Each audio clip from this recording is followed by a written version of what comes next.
Bonjour à tous. Entre pression financière, incertitude, solitude, entreprendre, c'est parfois très lourd à porter.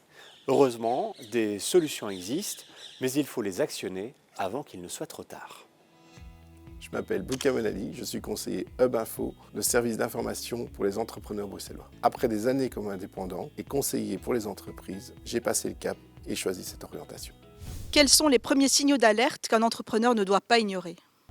La bonne nouvelle, c'est qu'il existe effectivement des signaux qui permettent aux entrepreneurs de détecter que leur entreprise rentre dans une phase de déclin ou de difficulté.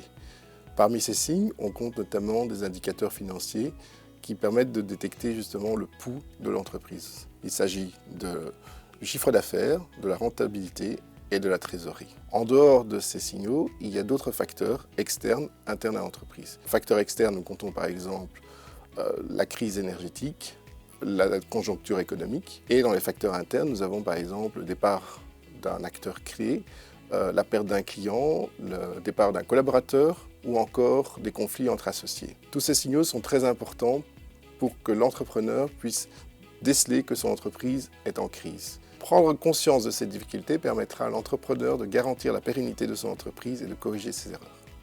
Vers qui peut-on se tourner quand on traverse une période difficile en tant qu'entrepreneur ? Le bon réflexe, lorsqu'on rencontre une difficulté en tant qu'entrepreneur, est de composer le 1819. Il s'agit du numéro du service Hub Info. Un conseiller vous répondra et vous orientera vers des organismes d'accompagnement. Ceux-ci permettront de poser un diagnostic sur votre entreprise, vous orienteront vers les médiateurs, vous aideront par exemple également pour des problèmes psychologiques, problèmes de santé, ou éventuellement pour des démarches juridiques ou comptables.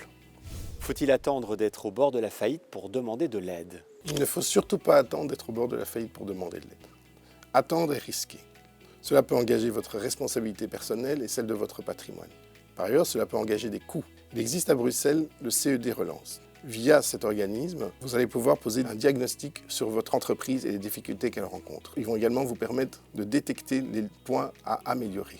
Prendre contact avec ces services, prendre contact avec Hub Info, cela vous permettra de garantir la pérennité de votre entreprise et la voie du succès.